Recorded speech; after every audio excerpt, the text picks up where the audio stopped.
Hello， 大家好，我们今天要来回顾我们夏威夷之旅。好，首先欢迎我们的环岛帮成员启哥，各位耶！不好意思，你是 ABC 教父还是胡椒？你今天的角色是 Up to you， Up to me。好，欢迎胡椒。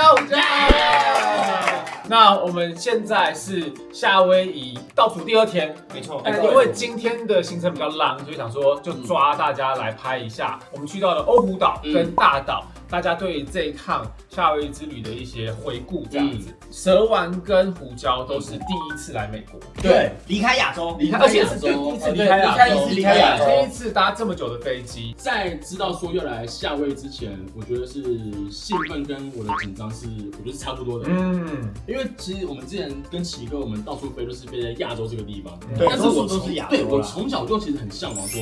美国的生活感，然后也会看很多美剧啊，像 A 片那种。我以为你要讲什么 Friends 6人行之类的，原来不是那种6人行。就我从小就觉得说可以向往说能在美国这边生活看看，这次有机会说要来夏威夷，我就觉得说一定要来。对，美国的文化输出还是非常非常强的，差非常多的。像我们在亚洲待惯了，然后我第一次飞来美国，我觉得最让我震惊的就是整个环境，饮食方面，店员对应方式，他们给我们态度也是很不一样。其实我也是看了很多那个美国的剧啊，或者电影，美国风景就是很大，很 big，很夸张。像我们昨天去一个火山的那个火山口附近，对，那个留言那边真的超大，我就觉得台湾好像很少这种地方，就是会有这么广阔的一个地形。飞机那一趟真的离太远了，我觉得对我来说就有点太有点负担。其实已经接近它，真的是接近它的极限。其实我大部分在亚洲玩嘛，就是大部分还是以亚裔人口为主，对，所以我第一次看到这么多外国人。那夏威夷有没有什么跟你预料不太一样的？我的话其实反而是天气，因为我原本以为夏威夷热带，然后就会很热，甚至很闷。对，因为我去过其他的海岛国家。但是夏威夷是我去过这么多，我觉得整体最凉的。对，晚上特别，基本上还要穿外套。对，这边的气候非常的舒服。他们其实风是一直不断的在吹的，所以你并不会觉得说我热到好不舒服。像奇哥他们跟郭博每天早上出去跑步，他们觉得非常舒服，跑起来甚至比其他地方还要再更凉快一点点。我觉得我比较意外的应该是时差，很常飞 LA 跟纽约，到那两边那个时差4点，我会很明显觉得哇，有一个重击我，很想睡觉。但我觉得在夏威夷，我比较不会有很强烈的这个感觉。我本来 expect 这次大家第1、第2天会全部人时差阵亡，就没想到我觉得大家调整的都蛮快的。那你们呢？你们有什么原本期待夏威夷是怎样？结果不太一样。我一开始就觉得说夏威夷它就像是瓦基那样子，瓦基就是我意料中的夏威夷就是沙滩，然后比基尼，Nike 夏威夷蓝色的比基尼。直到我来到了 Big Island， 就是大岛之后，其实有点吓到。我也想说，那就是可能就是比较农村一点的沙滩的那种海岸线的那种行程，就是比较 chill 一点。直到昨天我们去火山口，这他妈是什么地方？感觉像外太空那个一下去，我觉得地狱应该就长这样。走到一半就有点后悔，我想说干回去很累，对不对？好像早上就不要下来了。那可是我走到那个火山那边的时候，其实我就觉得哇，是的，这个地质景观比想象中的丰富很多。对，它不能说它漂亮，可是就是很壮观。最震撼的还是价格的部分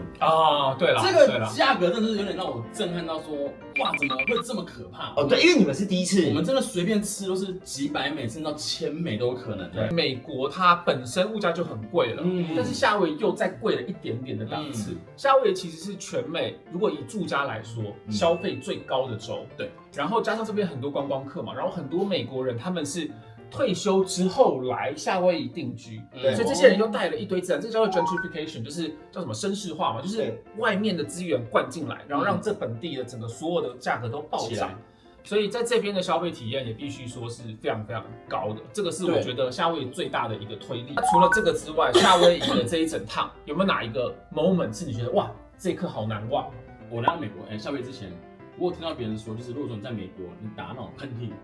别人会跟你说 bless you， 或 God bless you 这样子，就是说，因为你当下你打的时候，你心脏停止了，他们说，可以祝福你，希望你没事这样子。然后那次我记得我们在 Waikiki 的时候，我搭电梯上去，然后可能有点吹到风，我就哈啾，然后隔壁一个奶奶就跟我说，God bless you，真的是我之前我在书中、电影会看到东西，然后实际发生在我身上，他说 Thank you， 他说就是对我笑一下这样子。这次其实我觉得胡椒的英文能力真的有提升很多，他甚至是去独立的点咖啡之外，他还跟你在大岛嘛，应该是到第5天、第6天，他还直接去称赞说那个店员，I like your outfit。对，然后他们有一个还不错的 exchange。而且他称赞之前，他还特别问我说，这会不会没礼貌？对，因为我是一个很喜欢潮流的人，所以有时候可能例如说我穿蜘蛛人的衣服，就有些人会在路上说，嘿 ，I like your outfit。对，然后我就跟胡椒讲说，没关系，你就可以很大方。特别是在美国，完全可以大方称赞，而且他最后店员还直接回他说，我很开心你喜欢，对，然后他开始跟他介绍，真的，我的衣服其实是夏威夷传统衣服，是怎么样怎么样，对。然后胡椒说 OK，Thank you，cool， 他就走了。我其实发现说，越来越听不懂了。你要开始聊天吗？对 ，Oh my God，I'm so sorry。我现在要 conversation 了吗 ？Hell no， 这跟当初说好的不一样，当初说好的是你称赞他之后他开心我就走了，结果没有他讲了一大堆。Have a good day。他说 Thank you。不，太多。就是来到外国真的是这样子的洗礼，我们也可以更加的去体会到说语言真的是非常重要的。我的话，我觉得就是大家集合那一刻吧。哦，因为这个 trip 就是不是很好组成，因为飞日本可能大家都 OK， 因为其实认识我的人知道我是一个很爱热闹的人，我喜欢大家一起。然后我会觉得，真的大家都在一起的那个 moment， 然后我们站在我们的 lobby，因为时差，我们6点就大家第一天都6点在下面喝咖啡，然后我们一起出去散步的时候，我就觉得，这个 moment，we made it，很多行程是阿弟安排的。没有，这次真的也要感谢奇哥，因为通常这种很多创作者出游的都会是我一个人把所有东西排好，但奇哥他主动跟我说，我们1人1半，我们分工合作，就是前面的那个欧胡岛我来搞定，然后后面的大岛让你安排。其实我最难忘的回忆是我们 Waikiki 要飞来那个大岛的时候，对，我过安检的时候被抓走了。What the fuck？ 这个他们好像在过那个安检的时候，蛇丸，因为我有看，因为他马上就说等一下，我请我朋友来。可是这个不是铁，我也不知道他怎么侦测到。然后蛇丸这一块是红的，没有，他就说你先翻开你的肚子看有没有东西。然后他一直在那边翻哦，他一直翻给他看。他看完就说，我还要摸你的鸟鸟，我还要摸你，我用手背摸鸟鸟，摸你下半身这样。对，然后摸完之后，他就开始摸我们的屁屁，从后面，他这样撑开之后，然后这样，他坐下来之后，他还拿一个试纸，然后一直擦我的鞋子，然后去检查，然后说会不会有什么反应？It's OK。我觉得很多人第一次来美国的时候，印象最深刻的人，如果他们有在卡在海关，真的会是海关的，就进小很紧张哦，很凶。如果你英文又不是很流利的时候，而且他一照啪，问题，对，然后他一照又是我的鸟鸟，我想说完蛋一定要被摸了，好兴奋。我印象最深刻的反而是你脱裤子的时候，这个也是，我这趟看到太多裸露的屁股，我在遭遇困难的时候，在有挑战的时候，你有困难？这趟旅程有困难？我第1天自己来独旅的时候，对，我在开车嘛，然后自驾，然后在夏威夷 Waikiki， 我其实不太推荐大家自驾，这个里的停车位真的是妖兽难找。我已经到了，然后我 check in 的时间，我找停车位，我大概找了1个小时。然后你知道为什么我要找这么久，然后不去停那种就是停车场吗？是因为我看到停车场1个小时都要10美，就是要真的是超300块台币，300块台币1个小时哦。然后我后来真的找了1个小时，真的都找不到，我就想要放弃，我就是去停那个1个小时要10美的。然后停了之后，我再就上网去查，因为你在自驾的时候你没有办法有手去查网路，然后我停在那边3个小时，然后去拍摄完该拍的，然后入住之后，我去查到了一间，它是可以过夜 overnight 停，然后是50美，24小时50美。在旅程当中，你会印象很深刻的也是那种，就是遇到困难的时候，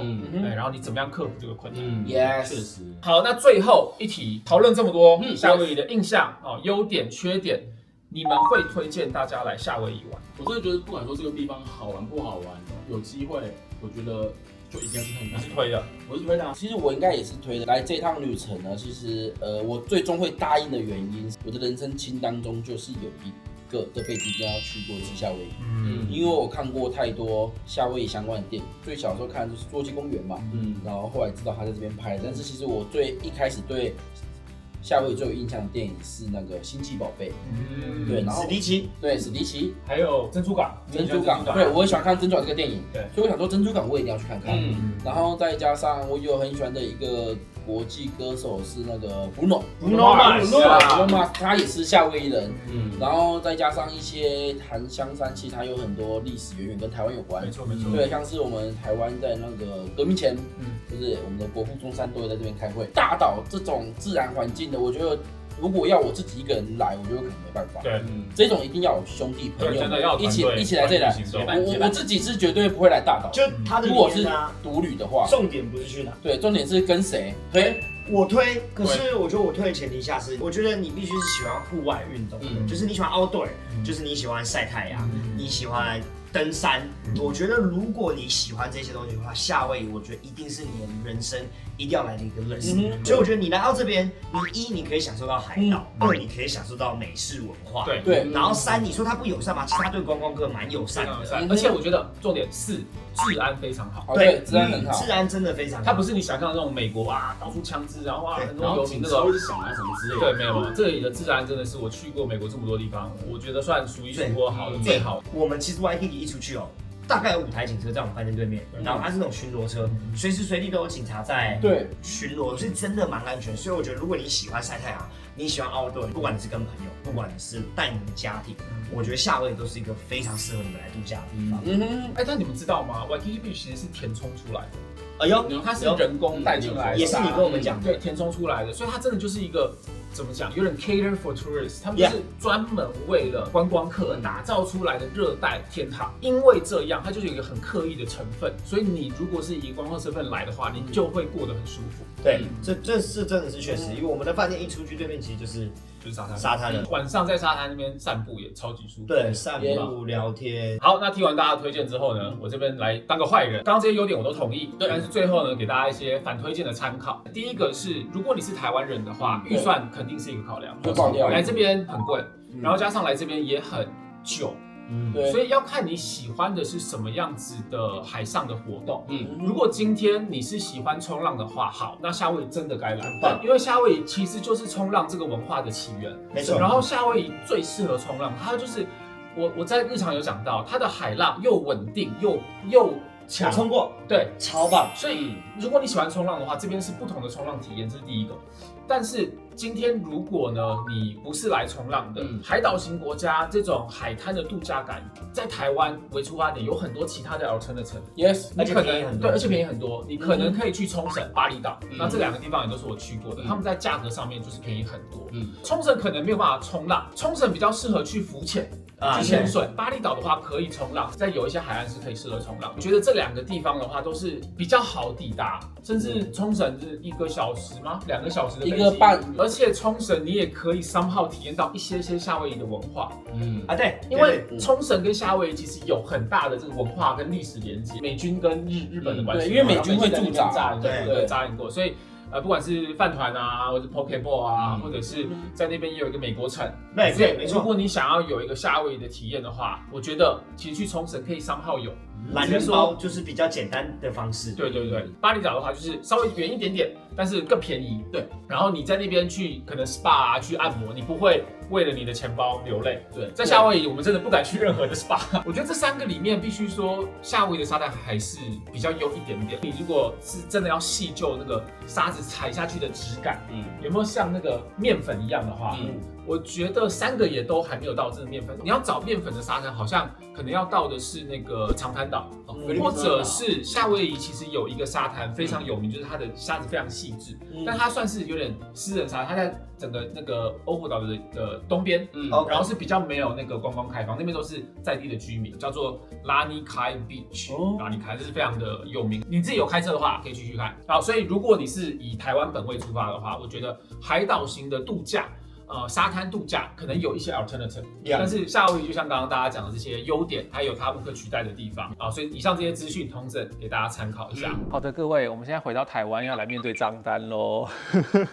我们今天要来做的就是夏威夷10天这一整趟的消费回顾。按照惯例啊，我会把一项一项清楚的列出来，然后最后讲一下我对于花这个钱的一些心得感想。首先呢，我们先讲台币的部分。我们的第一支就有比较了菲律宾航空跟夏威夷航空的商务舱嘛，然后那个时候我们就已经讲了，当时候抢到了一个我觉得相对比较便宜的价格，就是这样子来回，然后4段的飞机，总共是99000块钱。然后还有另外一个是我们内陆飞机从欧胡岛到大岛，这个的来回是4700台币，所以这个是机票的部分。然后接下来下面全部都是美金了。我们先从住宿开始讲，因为我提前到夏威夷1天，那边的公寓呢，我原本以为是130一个晚上，所以觉得划算。结果没有想到它有一堆税跟服务的价格没有算上去，反正最后那个公寓一晚是247块。因为要包含80块的清洁费用，然后还有37块的其他税，还蛮贵的。然后饭店的话呢，因为奇哥是 Hyatt 的一个高级会员，然后他有很多的点数，所以饭店它是直接用点数帮我们换的，所以基本上算免费。我刚刚查了一下，这个饭店一个晚上平均价格是300美，所以我们住了4个晚上，总共1200美。然后 Airbnb 就很划算，因为一个晚上这样摊下来，一个人只要120美，然后住4个晚上，所以480美。所以住宿的部分一共1927。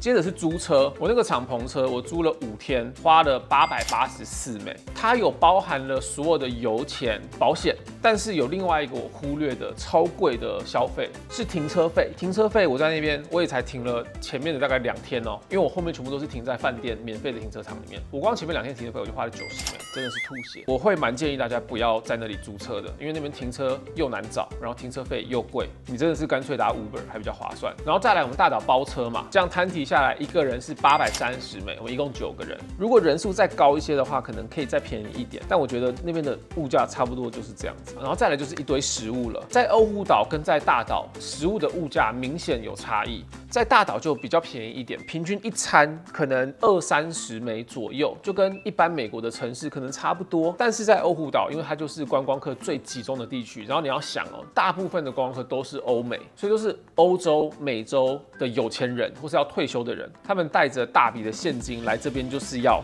撒币，所以在欧胡岛非常贵，平均一餐如果你要在餐厅坐下来，然后再加上小费的话，大概要落在60美左右。我们甚至最贵的餐厅一餐，如果说平均下来的话，一个人是320美。这个餐厅蛇丸的频道有记录到，就是我们穿正装吃的那个牛排馆，就我们有吃了生蚝、吃生鱼片、吃炭烤牛排，一个人大概要1万台币。在夏威夷一共吃了大概16餐，所以这16餐下来，一个人的预算大约是1000美，就是一餐平均60美。好，然后再来是门票，皇宫门票27，珍珠港门票66，火山公园门票12。加起来105美，然后最后就是其他的杂支，包含可能一些纪念品啊，然后我们在超市买 groceries， 还有我买了一堆会员的明信片，这全部加在一起280。好，那我们再把全部东西都加在一起，我们这一趟夏威夷2个岛屿10天的旅程，包含吃住娱乐，我们的总消费一个人是251751块。